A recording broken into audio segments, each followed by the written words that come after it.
सदैव मागे आहे. म्हणून नांदेड ज्याप्रमाणे शिर्डी आहे, ज्याप्रमाणे शेगाव आहे, ज्याप्रमाणे अक्कलकोट स्वामी समर्थाचं ठिकाण आहे, त्याचप्रमाणे नांदेड शेगाव स्वामी समर्थ अक्कलकोट या स्थितीमधलं एक ठिकाण आहे.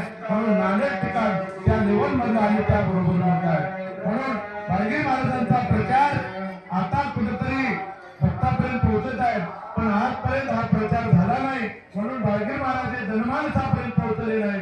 म्हणून बाळगी महाराजांचा अवतार एवढा महान आणि एवढा श्रेष्ठ झालेला आहे. असे असणारे सद्गुरू समर्थ बाळगी महाराज आणि या ठिकाणी त्यांच्या विजेच्या निमित्ताने सतत अखंड 7 दिवस नामस्मरण, महापूजा आणि अन्नदान हे 3 साधन बाळगी महाराजांनी सांगून गेलेले आहेत की कलियुगामध्ये अन्नदान आणि नामस्मरण हे जीवाला तारून येऊ शकते.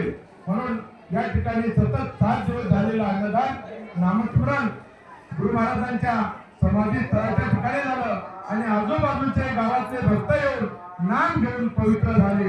म्हणून जीवाच्या उदारा पवे घातलेच मरणाचे, ज्याची मोक्षाची आवड त्याची भगती रत्नवाचे, नाम मोठी येता पर्वत जळती पातकाचे, कोट्या करोडूने सार्थक होईल जन्माचे.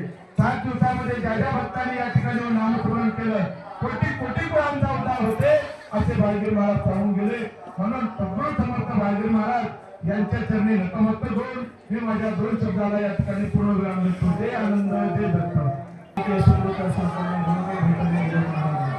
श्रीहंदे भगवते व गुरुच्या धारी बाळगुरुनी भेट दिली. करुणी अंगीकार शेजारी वैष्णवी नामदेवनी सती केले. ते सुख सागताने माझ्याशी आनंद बापूजीशी लागला असते. कारण सद्गुरू समर्थ बाळगी महाराज 77व्या पुण्यस्मरणानिमित्त हा जो अखंड दत्तनाम सप्ताह आणि सर्व नित्यनेमाने अन्नदान